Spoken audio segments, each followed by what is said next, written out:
摄政王篡位失败，在书房欲饮鸩自尽。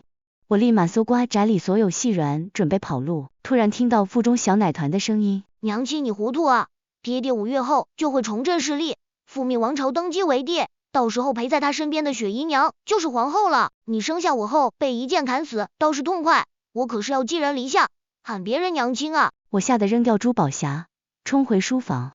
萧燕晨手持独斩，正要一饮而尽，我扑过去抱住他的腿，泪如雨下。夫君，这掌喝不得，你去年允我的生辰礼还未送呢，你死了吾找谁去啊？话音刚落，腹中奶团大叫：完了娘，府里的细软全被你拿走了，你这是要逼死爹爹啊！萧燕晨手里的独斩被我惊落，他难以置信地看着我，声音沙哑的厉害：你怎么还在这里？他以为我早已如同其他人一般弃胎而去了，肚子里的小奶团还在疯狂抱怨着：娘亲怎么就这么贪财，一点都不为爹爹着想啊，要那么多钱到底有什么用？最后还不是落一个骨肉分离家破人亡的下场。爹爹刚喝下毒酒，雪姨娘就要来了，我还是想着出来之后怎么讨好雪姨娘吧。我听着这声音，眉心重重一跳，声音带着哭腔，却很坚定：夫君，你成亲时可是跟我说会陪我一辈子的，咱们的一辈子就这么短吗？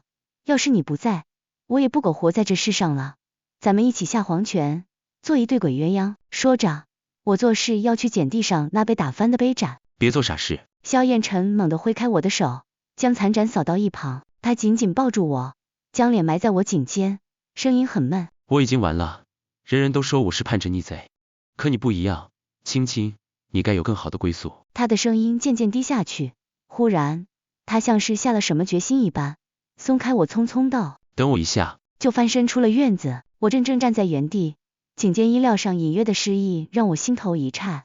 片刻后他返回，前襟打理的整齐，但侧身时仍能看到肩头沾染的墙灰。他递来一个精致的木匣，轻轻打开，里面躺着一条油光溢彩的珍珠项链，每一颗都圆润生辉。这是元芳铺新到的南洋珠，做你的生辰礼。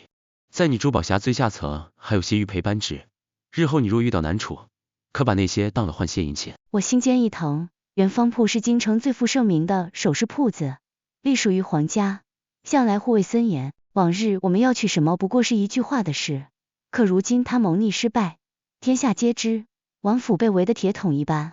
这种时候要想从元芳铺取来这串南洋珠，简直是难如登天。他竟在决意赴死之前，还拼着性命风险去门，只为兑现一个承诺，为我留后路。昏黄的烛光下，我还能看到他额角新添的伤口，他却刻意用碎发遮掩，怕被我瞧见。见我不语，他急急解释：不是偷抢来的，我用先帝赐的玉佩抵啊。话未说完，我踮脚吻上他的唇，一触即分。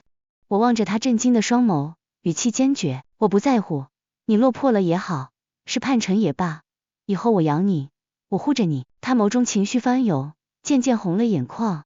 不等他反应，我又从袖中取出一个物事塞进他手里：这是我补你今年的生辰礼。他低头，掌心躺着一个红漆波浪鼓，鼓面绘着童子抱礼图，稚气可爱。他怔了怔，唇角却弯起一抹温柔的笑意：都这般境地了，还是这般孩子气。说着揉了揉我的发顶。他一直把我当成需要呵护的孩子，全然没往我怀孕这个地方想。我看着他这般反应，心里很是酸涩。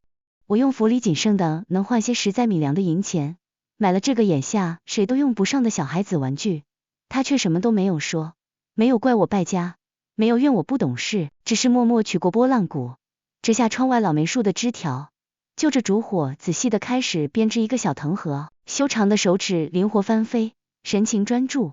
不多时，一个精巧的藤盒变成了。他将拨浪鼓小心放入，盖好盒盖，郑重地放在书桌上。好了。他笑着抬眼看我，眼底的死寂都淡了些。你的礼物，我收好了。暮色四合，院落里传来劈柴声。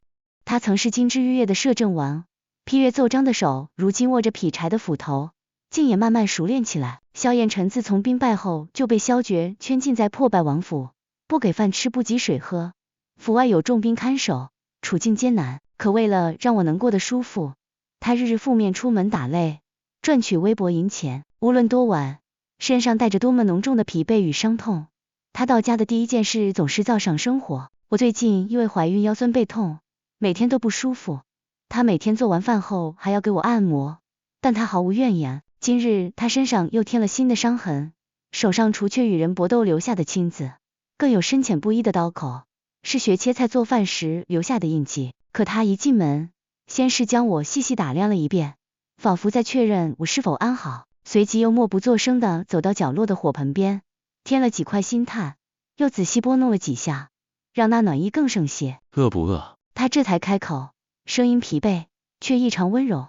不等我回答，他已转身走向那狭小的灶间，处理我昨日随口说想吃的鲜笋。谁又能想到，不过月余之前，他还是那个位居九重、一呼百应的摄政王呢。莫说刨除之事，便是更衣奉茶，也从未需他亲自经手。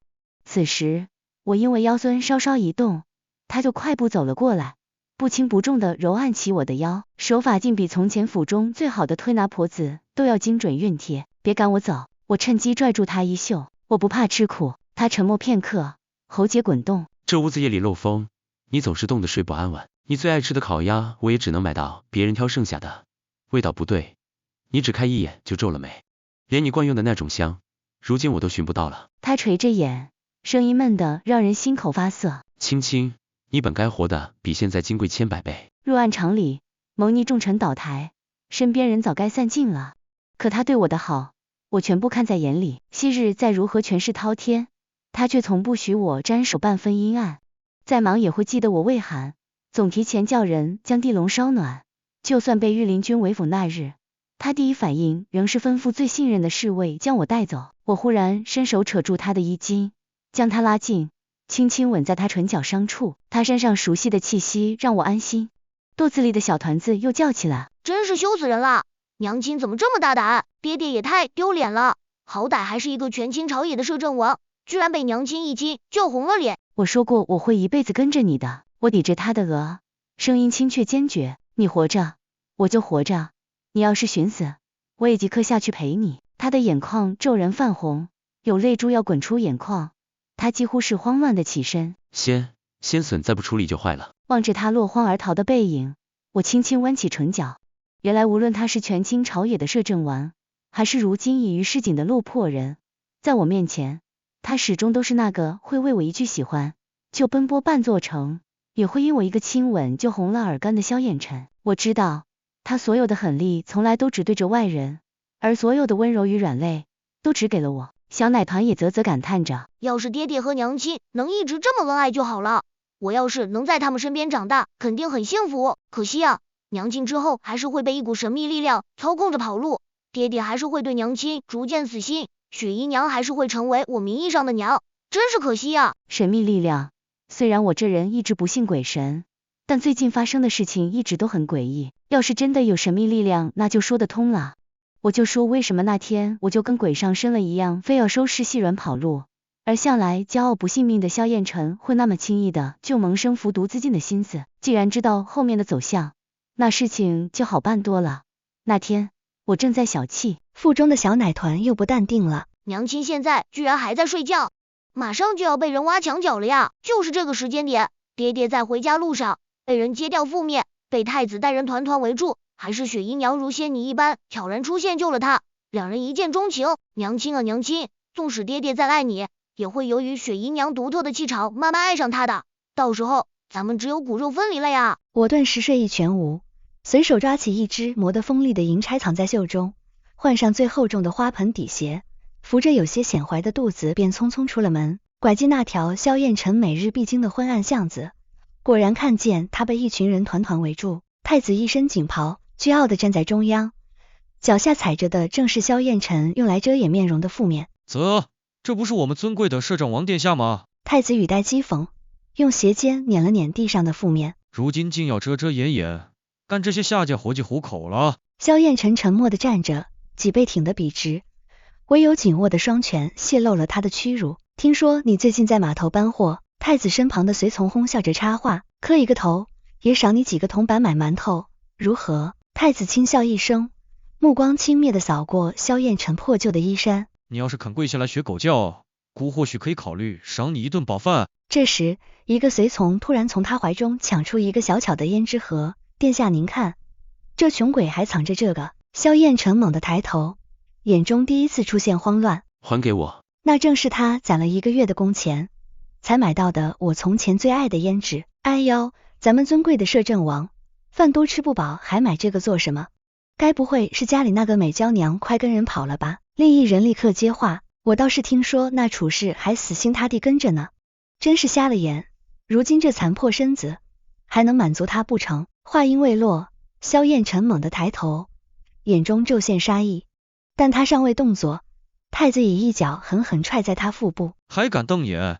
你现在连条野狗都不如，拿什么护着你的女人？等不及截胡什么雪姨娘了，我再也看不下去，猛地脱下脚上的花盆底鞋，狠狠朝太子掷去。既然我没被所谓的神秘力量遏制住救人的脚步，那说明这并不是死局，我还是能改变既定的走向。太子殿下真是好威风！我快步拉起萧燕成护在他身前，强压着害怕，专挑落难之人欺辱，这就是楚国的气度。鞋子打歪了，扔到了太子身旁侍卫的身上，他吃痛闷哼一声，太子却捡起鞋子，竟猥琐地放到鼻尖一嗅，露出陶醉的表情。真香啊，不愧是萧燕成的女人。他淫笑着朝我逼近。小美人不如跟了姑，保你吃香喝辣，何必跟着这废物受苦？话音未落，一直沉默的萧燕成突然暴起，他仿佛一头被触了逆鳞的困兽，猛地扑向禁锢住他的人，一拳狠狠砸在那人面门上。不准碰他！这一拳用尽了他全部力气，那随从顿时鼻血横流。他还想扑向欺负我的太子，但很快更多随从一拥而上，对他拳打脚踢。萧燕成蜷缩在地上，却仍死死盯着太子，眼中是从未有过的狠厉。谁敢碰他，我扇了他！太子冷笑一声，亲自上前一脚踩在萧燕成手上，狠狠碾磨。自身难保，还想护着女人？我看着萧燕成痛苦却倔强的神情，心脏酸涩难忍。我死死握着银钗冲上前，太子若敢伤他，今日我便是拼了这条命，也要让你付出代价。就在太子恼羞成怒欲下令时，巷口突然传来一道冷冽威严的声音：好热闹啊！众人循声望去，只见一袭玄色蟒袍的俊美男子负手而立，面容冷峻，眉宇间自带一股睥睨天下的气势，正是楚国太子楚青州。太子见到来人，嚣张气焰顿时收敛，连忙上前行礼。不知楚太子驾到，有失远迎。楚国兵强马壮，粮草丰足，近年来屡犯边境，本朝却连年灾荒，国库空虚，不得不割让10座城池求和，甚至还要仰仗楚国传授种植之术。今日宫中设宴，正是太子搭线为了签署割地文书，皇帝为此对太子赞许不已。这也是为何萧凌渊会对楚青州如此卑躬屈膝，楚青州却根本不看他，目光直直落在我身上。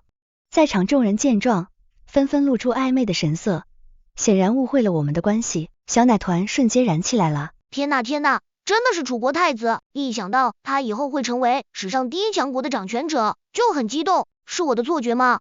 他怎么一直在看着娘亲？他要是真能看上娘亲也好啊，就下娘亲吧，我不想用年丧母啊！我心中一紧，趁众人不备，拉起萧燕成转身就跑。萧燕成虽受伤不轻，却仍配合着我的脚步，两人跌跌撞撞地逃离了那是非之地，回到破败的王府。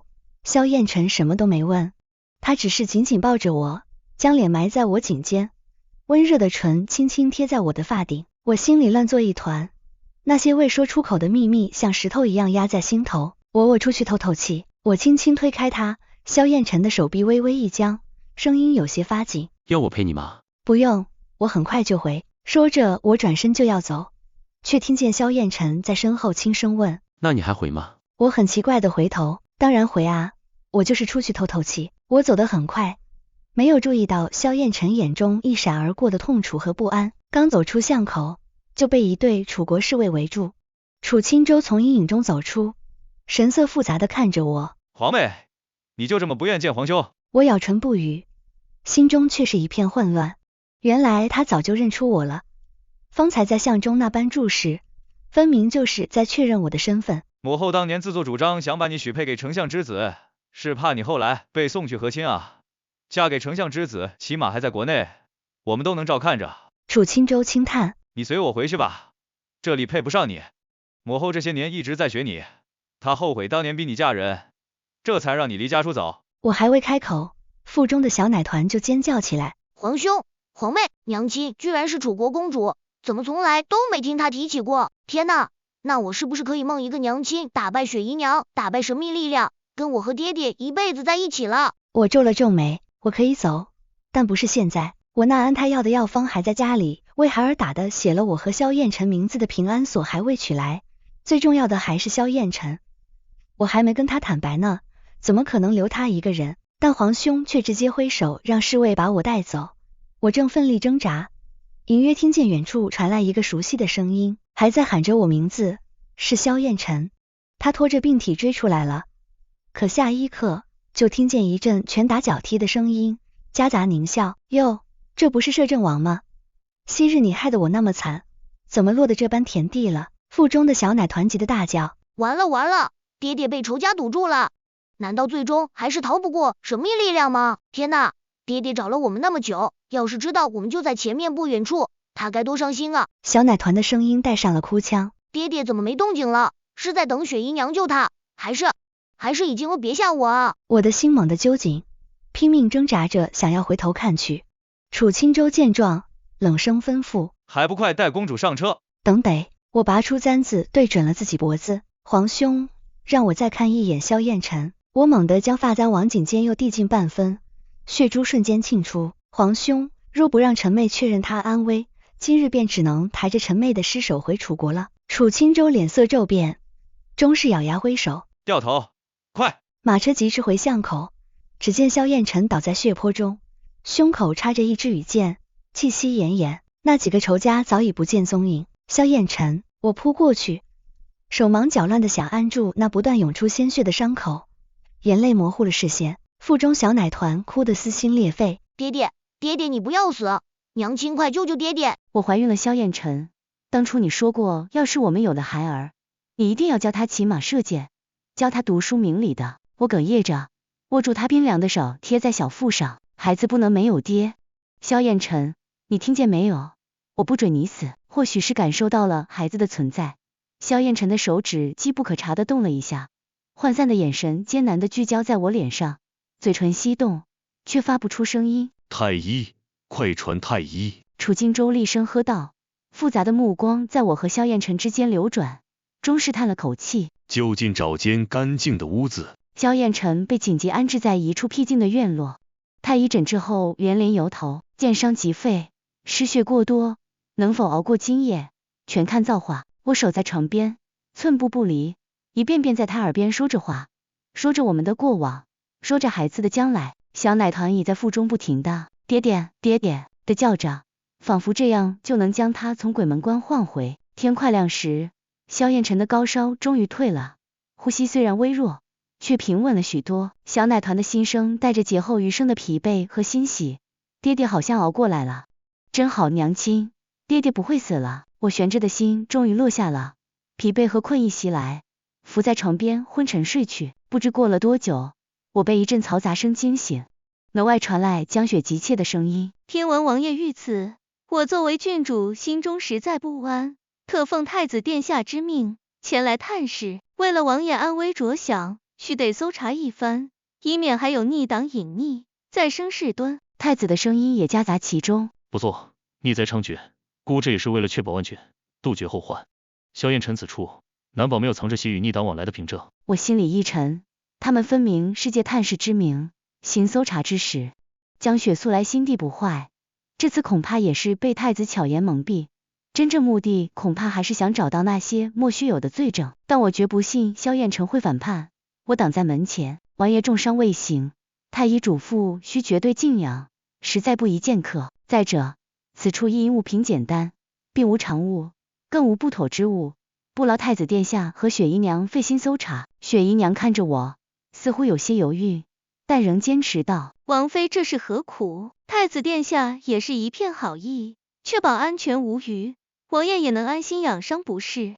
若是心中无鬼，又何惧查看呢？太子萧离渊更是不耐烦，直接命令侍卫上前。姑没时间在此耗着，给姑搜，特别是书信文书，一件不许遗漏。谁敢？我张开双臂拦住他们，心中焦急万分。皇兄早被我支走，萧燕尘此刻毫无反抗之力，若被他们搜出什么莫须有的东西，或是被他们趁机下手，就在双方僵持不下之际，床榻上传来一声微弱的咳嗽。萧燕尘醒了，虽然脸色苍白如纸，眼神却锐利如犀。太子殿下真是好兴致，竟亲自来搜一个将死之人的住处。他声音虽弱，却自带一股威压，那草包太子的气势顿时矮了半截。雪姨娘连忙上前，语气关切又带着试探。王爷您醒了，真是万幸，妾身和太子殿下也是担心您的安危，怕还有逆贼同党潜伏。萧燕尘冷冷地瞥了他一眼，那目光让雪姨娘不由自主地后退了半步。她缓缓看向太子，殿下要搜便搜吧，只是若搜不出什么，是否该给臣一个交代？他每说几个字便要喘息片刻，显然极为吃力，但那迫人的气势却未减分毫。太子骑虎难下，脸色青白交加，只得硬着头皮让侍卫草草翻查了一番，自然一无所获。最终太子只得撂下几句狠话，带着雪姨娘悻悻离去。屋内终于恢复安静，我快步回到床边，握住萧燕尘的手，才发现他掌心全是冷汗，刚才不过是强撑着罢了。吓到了吗？他轻声问，手指无力地勾了勾我的掌心。我摇摇头，眼泪却止不住地掉下来。你差点就……他勉力抬起手，替我拭去眼泪。不会答应要看着孩儿出事的，岂能食言？我用力摇摇头，眼泪却掉得更凶，是后怕，也是庆幸。萧燕尘的指尖又轻轻抚过我的小腹。孩子，我们的孩子，我真的要当爹爹了。我看着他眼中那毫不掩饰的兴奋与喜悦，破涕为笑。我们的孩子，所以你要快点好起来。他苍白的脸上有了一丝笑意。好，为了你，为了孩儿，我一定好起来。腹中的小奶团似乎也感受到了父亲的劫后余生，轻轻动了一下。日子在提心吊胆与悉心照料中又过了几日。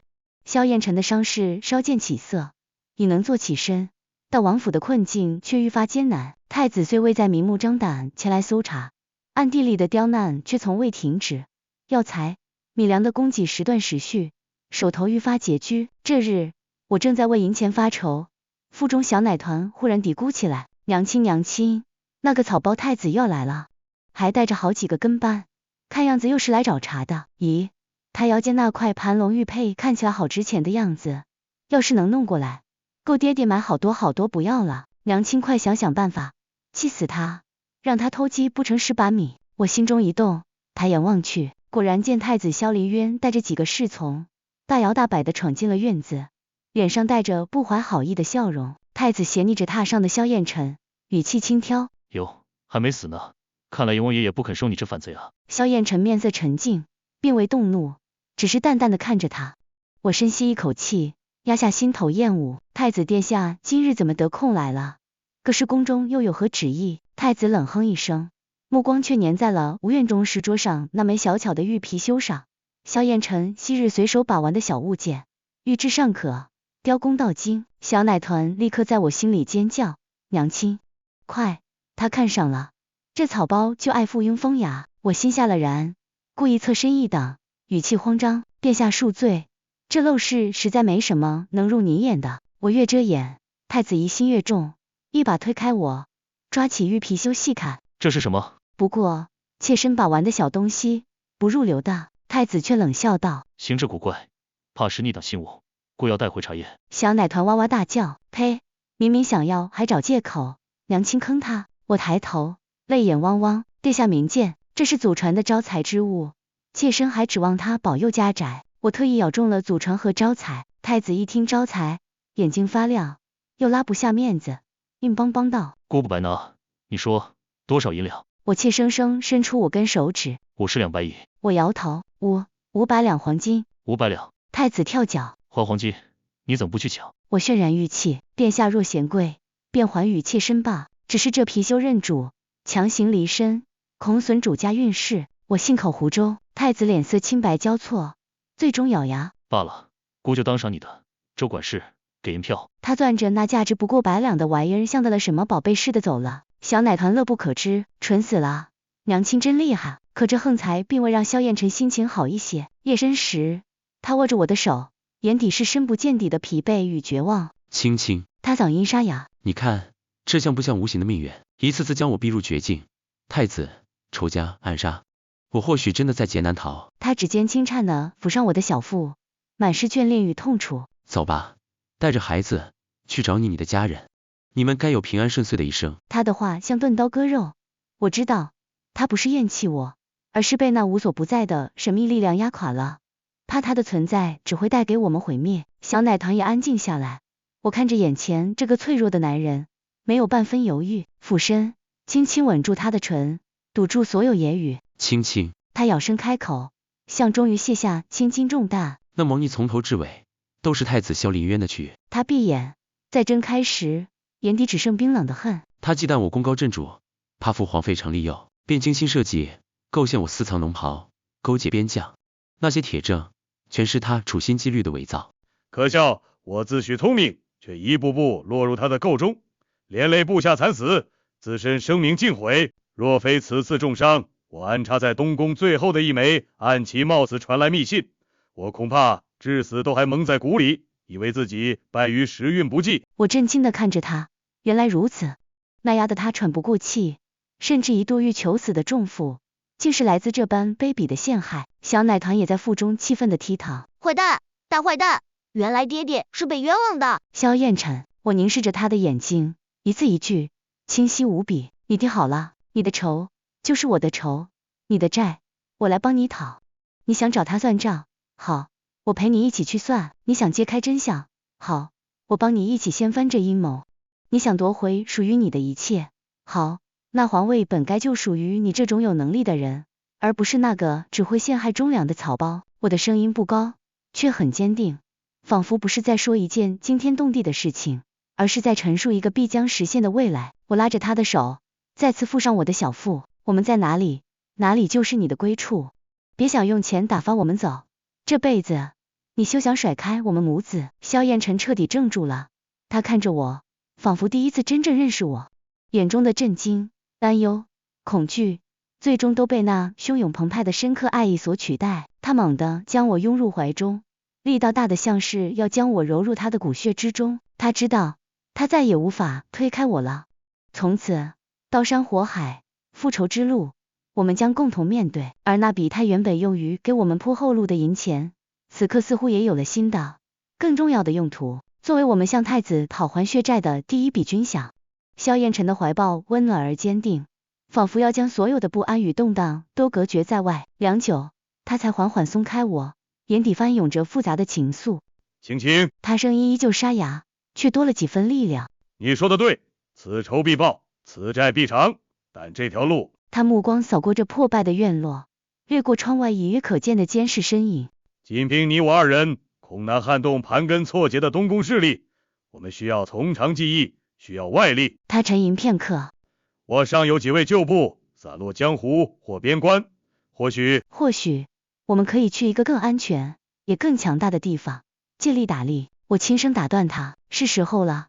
萧燕晨疑惑地看向我，我深吸一口气，迎上他探究的目光，决定不再隐瞒。萧燕晨，我并非普通民女，我真正的身份是楚国长乐公主，我叫楚浅。空气仿佛凝固了一瞬，萧燕晨的瞳孔骤然收缩，脸上写满了难以置信的震惊。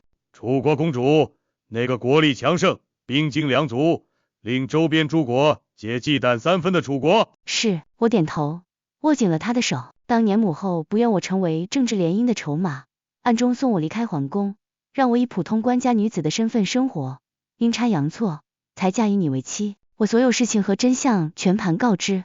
萧燕晨久久无言，震惊最终化为了沉甸甸的动容。你本来就是金枝玉叶，过了那么久的好日子，他声音微哑，带着心疼与愧疚，却跟着我在这破败王府吃苦受罪，甚至险些陪我赴死。青青，我萧燕晨何德何能？因为你值得。我打断他的自责，语气坚定，无论你是摄政丸还是阶下囚，你都是我夫君，是孩子的爹。荣华我能享，清贫我也能咽，我认定的从来只是你。腹中的小奶团轻轻动了动，仿佛在附和我的话。萧燕晨眼中水光闪动，猛地别开脸，再转回头时，他已压下翻涌的情绪，恢复了那份冷静与果决。好，他重重握住我的手。我们回楚国。计划既定，我们不再耽搁，利用萧彦辰旧部暗中铺设的渠道和楚青州皇兄留下的联络方式，我们几经周折，终于秘密离开了这座囚禁我们已久的城池，一路向着楚国边境疾行。抵达楚国都城那日，皇兄楚青州亲自出城相迎，看到我安然无恙，他明显松了口气，目光落在我身旁虽清瘦，却脊背挺直、气度不减的萧彦辰身上时，眼中闪过一丝不易察觉的赞赏。皇妹，你这次可是让魏兄好找。楚青州语气虽淡，关切之情却溢于言表。他的目光在我微隆的小腹上停留一瞬，微微蹙眉，却最终没说什么，只是将我们迎入宫中。我的父皇母后见到我归来，悲喜交加，尤其是母后抱着我泪流不止，连声说回来就好。对于萧彦辰，他们最初难免心存疑虑，但听闻他的遭遇与太子的陷害后，皆是愤慨。加之萧彦辰本身能力出众，谈吐不凡，即便身处异国宫殿，依旧从容不迫，很快便赢得了父皇的初步认可。皇兄楚青州更是与他相谈甚欢，颇有惺惺相惜之意。更让我惊喜的是，腹中的小奶团似乎格外喜欢楚国皇宫的环境，不再总是忧心忡忡的预警，反而时常哼哼唧唧的表达满足。这里好暖和呀，外公外婆好像还不错，皇舅舅也挺帅的，爹爹终于不用天天受伤了。然而安稳日子并未持续太久，有密报说对家太子萧林渊竟狗急跳墙，毒杀了病重的父皇，企图强行登基。国内一片哗然，终于老皇帝的部分旧臣奋起反抗，京城陷入混乱。消息传回楚国，萧彦辰面色铁青，眼中是滔天的怒火与沉痛。那毕竟也是他的父皇，纵然对他多有猜忌，却也未曾想过他会落得如此下场。此等弑父杀君、窃国篡位之贼，天人共怒。萧彦辰的声音冷得如同淬冰，皇兄楚青州更是生气。萧林渊这一举动，人神共愤，而且他性情暴虐，无真才实学，要是真登基了，我们国家恐怕也会受到波及。他看向萧彦辰，目光锐利。萧王爷，你可愿与我楚国铁骑一道，拨乱反正？这正中我们下怀。楚国本就兵强马壮，如今更是出师有名。父皇下旨，以楚青州为主帅，萧彦辰为副帅兼向导，率领精锐之师，直逼两国边境。大军压境，势如破竹。萧林渊弑父之举早已尽失人心，沿途守军抵抗微弱，甚至多有倒戈相迎者。萧彦辰昔日在军中的威望此刻显现无疑，许多旧部听闻他归来，纷纷来投。最终大军兵临城下，此时的萧林渊已是众叛亲离，困守孤城。攻城之战并无太多悬念，楚国铁骑悍有，萧彦辰指挥若定，很快便攻破皇宫。在金銮殿上，萧彦辰亲手擒住了试图逃跑的萧林渊。看着这个昔日陷害自己，如今又弑父篡位的兄长，萧彦辰眼中无有冰冷的厌恶。萧林渊，你的罪孽到此为止了。太子死后，国内局势初定，百废待兴，国不可一日无君。在楚国的支持下，在所有幸存宗室与文武百官的共同推举下，能力卓著，更是拨乱反正最大功臣的萧彦辰顺理成章的登基为帝。登基大典后，萧彦辰所做的第一件事，便是在大殿上不顾众人目光，昭告天下，立我为后。若无皇后不离不弃，拼死相护，便无朕之今日。朕之江山与皇后共旨。他的声音响彻大殿，目光坚定而深情。数月后，我们的孩子在一片祥和中平安降生，是个哭声洪亮的皇子。萧彦辰抱着皱巴巴的婴孩，激动的手足无措，那小心翼翼的模样，哪里还有半分朝堂上杀伐决断的帝王威严。他为我们的孩子取名萧承安，寓意承续盛世，国泰民安。清晨的阳光洒满宫殿，萧彦辰一手抱着咿呀学语的承安，一手紧紧与我十指相扣，望着窗外太平景象，看着怀中娇儿，我们相视一笑，眼中尽是历经劫波后的安宁与幸福。那些曾经的阴谋、苦难与分离，终究都成了过往云烟。未来很长，而我们有彼此，有承安，有这片共同守护的江山日夜。